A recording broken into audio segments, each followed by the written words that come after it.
ان الحمد للہ والصلاة والسلام علی رسول اللہ وعلی آلہ واصحابہ ومن والاه۔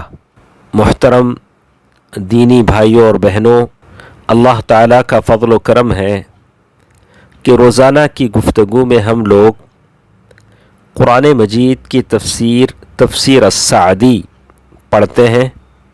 تو آج ہمارے ساتھ اللہ تعالیٰ کا ارشاد ہے وَيُقِيمُونَ الصَّلَاةَ، اور وہ نماز کو قائم کرتے ہیں۔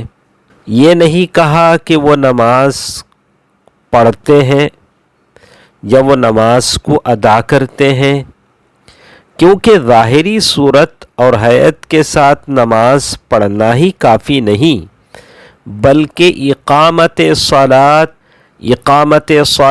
یہ ہے کہ نماز کو جہاں ظاہری شکل و صورت، اس کے تمام ارکان کی کامل ادائیگی اور اس کی شرائط اور واجبات کے ساتھ قائم کیا جائے، وہاں اس کو باطنی اعتبار سے اس کی روح کے ساتھ، یعنی اس کے اندر حضور قلب اور اپنے قول و فعل میں پورے غور و فکر کے ساتھ، تدبر کے ساتھ قائم کرنا بھی ضروری ہے۔ یہی وہ نماز ہے جس کے بارے میں اللہ تعالیٰ نے فرمایا ان الصلاة تنہی عن الفحشاء والمنکر، سورۃ العنکبوت آیت نمبر 45۔ بے شک نماز فحش کاموں اور برائیوں سے روکتی ہے، اور یہی وہ نماز ہے جس پر ثواب ملتا ہے، ثواب مرتب ہوتا ہے۔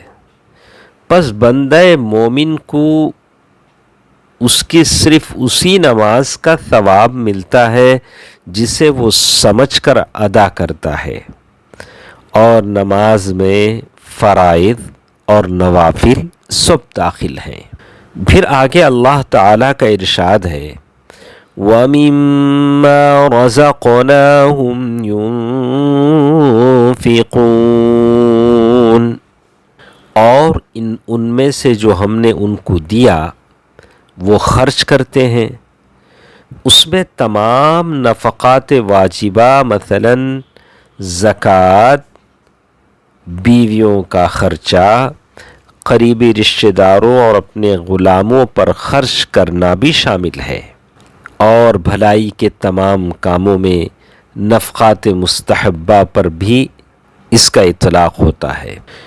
جن لوگوں پر خرچ کیا جانا چاہیے ان کا یہاں ذکر نہیں کیا، کیونکہ اس کے اسباب اور ایسے لوگوں کی اقسام بہت زیادہ ہیں۔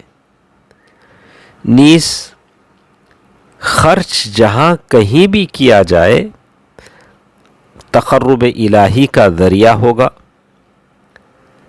وَمِمَّا رَزَقْنَاهُمْ میں من تبعیض کے لیے ہے، اور یہ اس بات کی طرف توجہ دلانے کے لیے ہے کہ ان کے رزق اور مالوں میں سے تھوڑا سا حصہ اللہ تعالیٰ کے راستے میں خرچ کرنا مقصود ہے، جس کا خرچ کرنا ان کے لیے نقصان دہ اور گرا نہ ہو، بلکہ اس خرچ کرنے سے خود انہی اور ان کے بھائیوں کو فائدہ پہنچے۔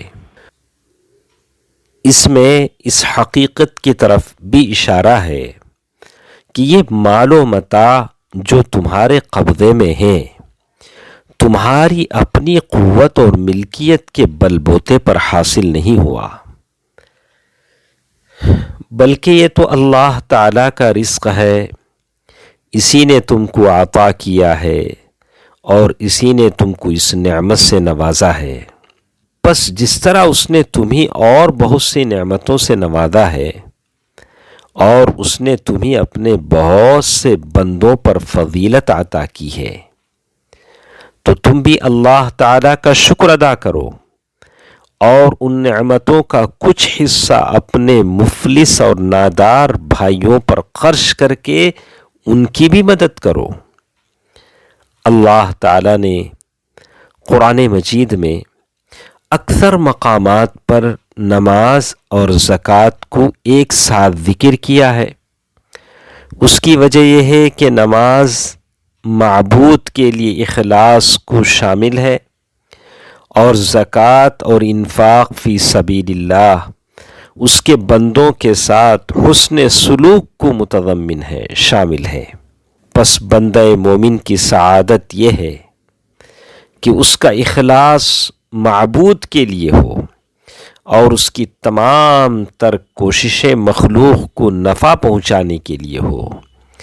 جیسے بندے کی بدبختی اور شقاوت کا عنوان یہ ہے کہ وہ ان دونوں چیزوں سے محروم ہو، اس کے پاس نہ تو اخلاص ہو، یعنی وہ اللہ تعالیٰ کے ساتھ مخلص نہ ہو، اور بندوں کے ساتھ احسان سلوک کرنے والا نہ ہو، تو پھر ایسا شخص بہت ہی بدبخت ہے اور بڑا ہی شقی ہے۔ انشاءاللہ کچھ باتیں اور ہمارے ساتھ ہیں، اگلے درسوں میں رہیں گی۔ اللہ تعالی بہتر بات سننے اور عمل کرنے کی توفیق دے، آمین۔ والسلام علیکم ورحمۃ اللہ وبرکاتہ۔